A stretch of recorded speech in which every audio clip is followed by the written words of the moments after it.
Hello everyone, my name is Abdul Wahab and in this video I am going to be talking about two important prepositions and that are from and to. So हम आज from और to के बारे में समझेंगे इन preposition का सही इस्तेमाल क्या होता है। तो सबसे पहले हम लोग जब भी इंग्लिश सीख रहे होते हैं what we do we try to learn English through Urdu by translation.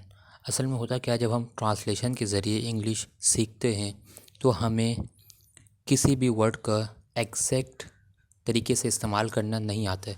जब भी अगर हम उर्दू के मायने से अंग्रेज़ी सीखना शुरू करते हैं तो क्या होता है, गलतियाँ करने की चांसेस जो है बहुत ज़्यादा बढ़ जाती हैं। तो उससे क्या होगा कि आप हमेशा परेशान रहोगे कि हमारे सेंटेंस में ऐसे, तो आप लगा दोगे फॉर।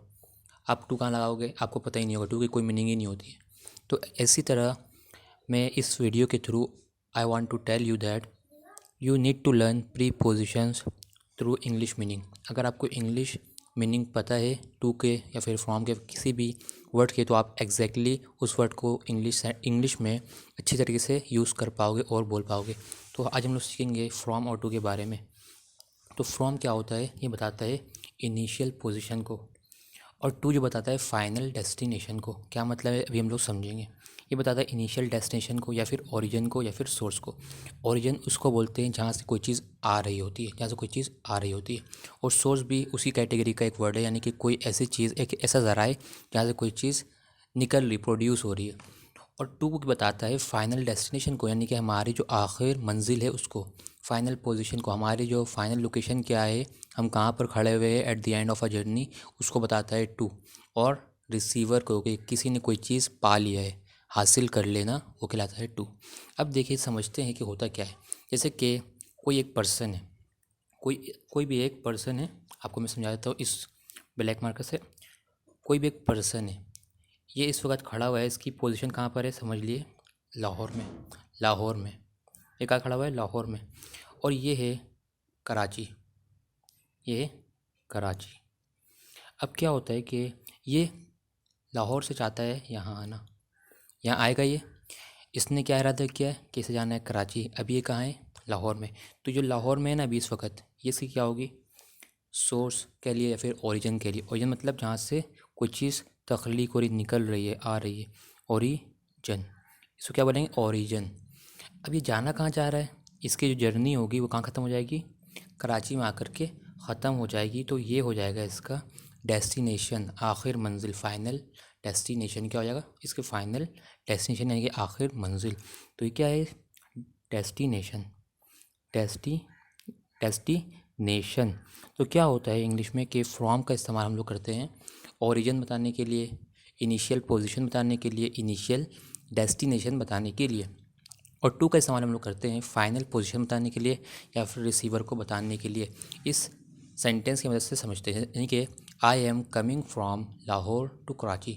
अब देखिए जो बंदा सब्जेक्ट है आई, ये आ रहा है, कमिंग मतलब आना, आई एम कमिंग, मैं आ रहा हूँ। कहाँ से आ रहा हूँ, फ्रॉम लाहौर। ये बता रहा है फ्रॉम लाहौर। ये फ्रॉम क्या हो जाएगा, इसकी उर्दू क्यों होगी, से। मगर मैंने कहा ना से नहीं समझना है, सही है, से नहीं। क्या है, ये इसकी इनिशियल पोजीशन है। मैं कहाँ से आ रहा हूँ, लाहौर से आ रहा हूँ। कहाँ जा रहा हूँ, कहाँ आ रहा हूँ, ये कराची। और ये कराची क्या है, इसकी फाइनल डेस्टिनेशन, यानी कि जो सफ़र है ये कहाँ से ख़त्म हो जाएगी, कराची में। इसीलिए हमने कराची के साथ लगाया है टू और लाहौर के साथ लगाया है फ्रॉम, क्योंकि फ्रॉम बता दिया इसके ओरिजिन पॉइंट को, इसके ओरिजिन को, और टू बता दिया इसके फाइनल डेस्टिनेशन को, कराची को। इसी तरह मैंने देखा कि आई heard this news from Ali. मैंने ये ख़बर सुनी, ये दिस न्यूज़, जो भी न्यूज़ होगी, किसी की डेथ की, किसी खुशी की, किसी ने एग्ज़ाम पास कर लिया, ये सारी न्यूज़ उसने सुनी। आई हर्ड, हर्ड मतलब सुना, पास फॉर्म हेयर की, past form third, past form V two form. I heard this news किससे, फ्रॉम अली, फ्रॉम अली। अब ये जो न्यूज़ आ रहा है इसका सोर्स क्या है, ज़राए क्या है, किस ज़राए से आ रहा है, कहाँ से आपने सुन लिया। तो ये जो अली है, इस बंदे से क्या आ रहा है, ये न्यूज़ जो है इस बंदे से आ रहा है। तो ये अली क्या हो गया, सोर्स हो गया। इसीलिए हमने इसके साथ फ्रॉम का इस्तेमाल कर दिया, from Ali. I heard this news from Ali. इस तरह I will give a new car to you. अब क्या हो रहा है कि ये जो गिव है, आई will give a new car, जो अ न्यू कार है ये किसे दी जाएगी, ये इसे दी जाएगी। ये क्या है, इसका रिसीवर है। ये क्या है, रिसीवर, देख लो, ये क्या है, रिसीवर है। रिसीवर के लिए, एक्सप्रेंसर के लिए भी हम लोग यूज़ करते हैं। यहाँ पे आप लिख सकते हो कि एक्सपीरियंसर, यानी कि क्या है, ये इसको रिसीव कर रहा है, क्या कर रहा है, इस कार को रिसीव करने वाला कौन है, you. I will give a new car to you. तो ये इसका जो रिसीवर है, इसीलिए हमने टू के साथ लिखा है इसको, टू यू। इसी तरह I want a source of income, मैं ऐसा सोर्स चाहता हूँ जहाँ से क्या आ रहा हो, इनकम जनरेट हो रहा हो। तो ये मैंने सोर्स की मीनिंग आपको समझाने के लिए लिखा है कि सोर्स क्या है। इस सेंटेंस में सोर्स का मतलब भी यही है, ऐसी जगह जहाँ से जो इनकम है, जो आमदनी है, वो आता रहे। आई want a source of income. तो इस तरीके से आप फ्रॉम का और टू का इस्तेमाल अपने सेंटेंस में करोगे। अब एक बात जानना बहुत ज़रूरी है, फ्रॉम और टू क्या है, इसमें मूवमेंट इन्वॉल्व है। क्या है, मूवमेंट इन्वॉल्व, इन दोनों में होता है मूवमेंट इन्वॉल्व होता है, ये बात जानना बहुत ज़्यादा ज़रूरी है। इसी तरह अगर इन की बात कर लेते हैं हम लोग, इन देखते हैं तो क्या होता है, इन, इसमें कोई मूवमेंट नहीं होता है, यानी कि नो मूवमेंट, इसमें हम लोग मूवमेंट की बात नहीं कर रहे होते हैं। यानी कि एक सेंटेंस में लिखूँ कि आई एम इन द, या फिर ये सिंपल लिख सकते I am in Karachi, I am in Karachi, I am in Karachi. तो ये इन क्या बता रहा है, अब ये बता रहा है कराची, मैं कहाँ पर हूँ, कराची में। यहाँ पे हमें मूवमेंट की बात करनी थी, कमिंग, तो इसलिए हमने क्या लगाया, फ्रॉम। कहाँ से आ रहा हूँ, लाहौर से। अब ये कहाँ पर है, कराची में। अब ये कराची आकर के क्या बात बोल रहा है, आई एम इन कराची। अब इसकी ये पोजीशन क्या है, ये है कराची के अंदर।